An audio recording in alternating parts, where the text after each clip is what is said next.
All right, this one is for all of you active XRPL participants out there. You know who you are. You're looking past the daily price charts, trying to get to the core of the technology you're actually using. So, if you're ready to really cut through all that noise and get to the signal, we're going to dive right into it. Let's figure out why one of the biggest names in crypto is also one of the most misunderstood. I mean, you've seen it, right? It's the question that's all over social media every single day. XRP has been around forever, it has clear utility, so why all the frustration? Why so much impatience? Well, here's the thing. Maybe the problem isn't XRP itself. Maybe it's how we've all been taught to look at it. And that right there brings us to the main idea of this whole explainer. It's something called a category error. It sounds kind of academic, but it's super simple. It's what happens when you try to judge something using the wrong set of rules. You know, like trying to measure a gallon of water with a ruler. You're just using the completely wrong tool for the job. The financial educator Camila Stevenson put it perfectly. She said, "There's some people that are not wrong about XRP, they're just using the wrong mental category to understand it." And wow, that one idea, it just explains so much of the confusion, doesn't it? So, what exactly are these two different categories? Okay, let's break it down. On one hand, you've got your speculative assets. Think stocks or other cryptos where the value is all about market hype, big stories and what some company might do in the future. The whole game is about buying low and selling high, timing the market. But then you have system assets, and their value comes from what they do. They're basically just pure infrastructure. Their job isn't to be popular, it's to be incredibly reliable, super fast, and crazy efficient.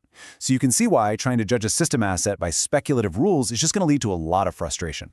So this category error, it creates this huge gap, this massive disconnect between how your average retail person looks at an asset and how a big institution does.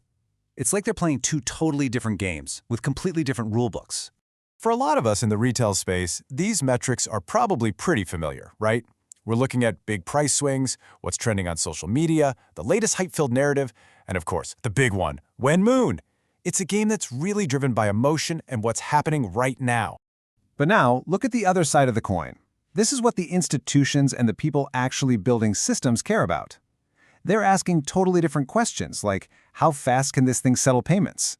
Is it 100% reliable when things get crazy? Does it make our operations cheaper and smoother? Can we trust it to work at a massive global scale without ever failing? For them, it is all about one thing: function. Okay, so because these two groups have such different perspectives, it means the trigger for a big change in value is also completely different.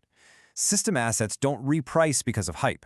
They reprice when the system needs them, when they become an absolute necessity, especially when the old ways of doing things start to break down. And there's a name for this. It's called structural repricing. This isn't about feelings or what's trending on Twitter. It's a total reevaluation of an asset's value based on pure, undeniable need. The asset goes from being just another option to being essential infrastructure. And when that happens, its value can adjust almost overnight to reflect that new role. And this really gets to the heart of what triggers it. Think about a crisis or a moment of major stress in the financial markets. All the priorities change.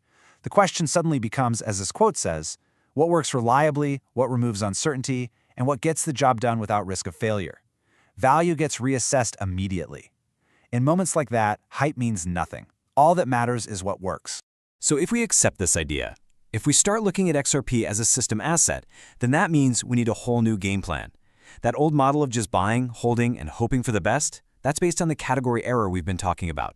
It's time to shift our thinking from being passive to being active. Let's look at the two side by side. The trader's plan is all about trying to outsmart the market, but the participant's plan? That's about actually engaging with the network. So instead of obsessing over price charts, a participant focuses on adoption. And instead of just sitting back and hoping, they actually learn the tech, they use the tech, and then they share what they've learned with other people. Your success isn't tied to speculation anymore. It's tied to participation.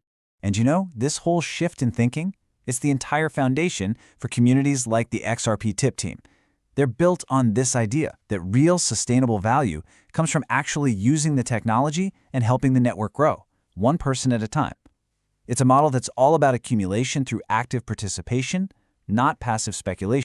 So what does this participant's path actually look like in practice? Well, step one is huge. You master self-custody.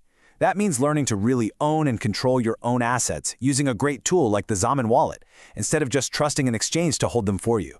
Step two is learning by doing, getting your hands dirty and actually engaging with the XRPL. Then, step 3 is where it gets really interesting. You share that knowledge. You help other people get started on their own journey with self-custody.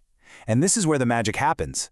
By teaching others and growing the network, you start to build what the XRP Tip Team calls infinite tip streams. It's a way to accumulate more just by being a helpful, active member of the community. It really all comes down to this one simple but powerful idea. The second you change the category, you change your entire game plan. You go from just passively waiting for something to happen to actively building your knowledge and your stake in the network. So, if this whole idea of shifting from a passive holder to an active participant resonates with you, if you're looking for a community that's actually built around these principles of learning, using, and sharing, then I've got the perfect place for you to start.